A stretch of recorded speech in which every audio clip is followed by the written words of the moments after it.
بسم اللہ الرحمن الرحیم والعصر ان الانسان لفی خسر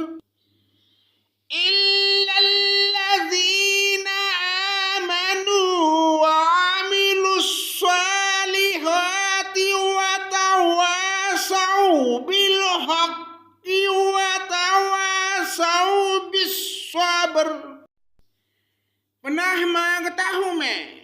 اللہ کی شیطان مردود کے شر سے، اللہ کے نام سے شروع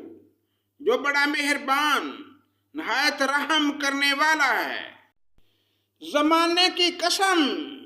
بے شک بالیقین انسان سراسر نقصان میں ہے، سوائے ان لوگوں کے جو ایمان لائے اور نیک عمل کیے اور جنہوں نے آپس میں حق کی وصیت کی اور ایک دوسرے کو صبر کی نصیحت کی۔ بظاہر تو یہ سورہ عصر قرآن کی چھوٹی سی سورہ ہے، لیکن معنی اور مفہوم کے لحاظ سے یہ قرآن کی سب سے بڑی سورت ہے، کیونکہ اس سورہ میں اللہ تعالیٰ نے ایک خاص قسم کا اعلان کیا ہے جو صرف اور صرف انسان ہی کے لیے ہے۔ مگر ساتھ ہی اس سورہ میں اللہ تعالیٰ نے 4 ایسے کام بتائے ہیں جو انسان ان 4 کاموں پر عمل کرے گا وہ نقصان میں نہیں ہوگا۔ اگر انسان چاہتا ہے کہ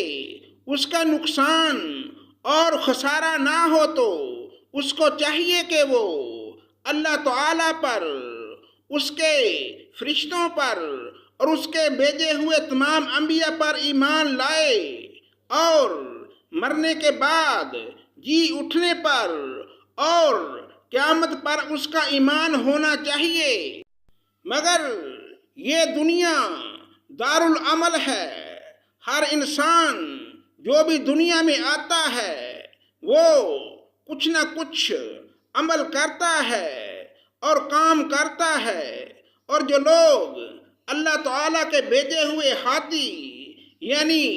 نبی کی زندگی کو اپنا نمونہ سمجھتے ہیں، یعنی کہ نبی کے کہنے کے مطابق اپنی زندگی گزارتے ہیں اور نیک عمل کرتے ہیں اور برے کاموں سے بچتے ہیں، اگر برا کام ان سے ہو جائے تو فوراً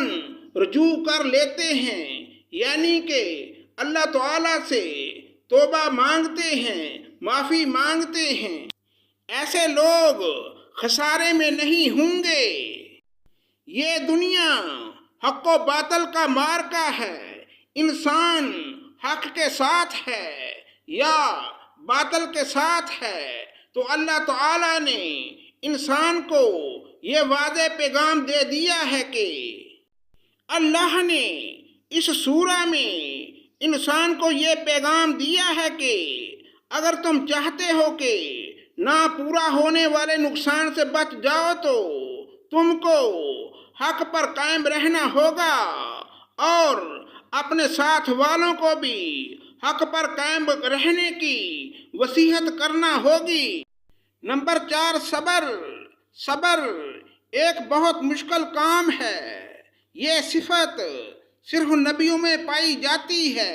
اللہ تعالیٰ چاہتا ہے کہ اگر تم پر کوئی مصیبت یا آفت آ پڑے تو میرے نبیوں کی پیروی کرتے ہوئے اس پر صبر کرو، یہ جان کر کے یہ مصیبت، یہ آزمائش ہمارے اللہ تعالیٰ کی طرف سے ہے اور اللہ تعالیٰ ہی اس مصیبت کو اور اس آفت کو ہم سے ٹالے گا، اور اس کے عوض اللہ تعالیٰ اپنے پاس سے ہمیں اچھا اجر عطا فرمائے گا۔ لہذا انسان کو چاہیے کہ وہ مصیبت پر صبر کرے اور دوسروں کو بھی مصیبت پر صبر کرنے کی نصیحت کرتا رہے۔ نبیوں کے بعد ان چاروں صفات کا عملی مظاہرہ جس طرح ہمارے نبی کریم صلی اللہ علیہ وآلہ وسلم کے نواسا حضرت امام حسین علیہ السلام نے کربلا میں پیش کیا، شاید قیامت تک کوئی اس طرح کا عملی مظاہرہ پیش نہ کر سکے۔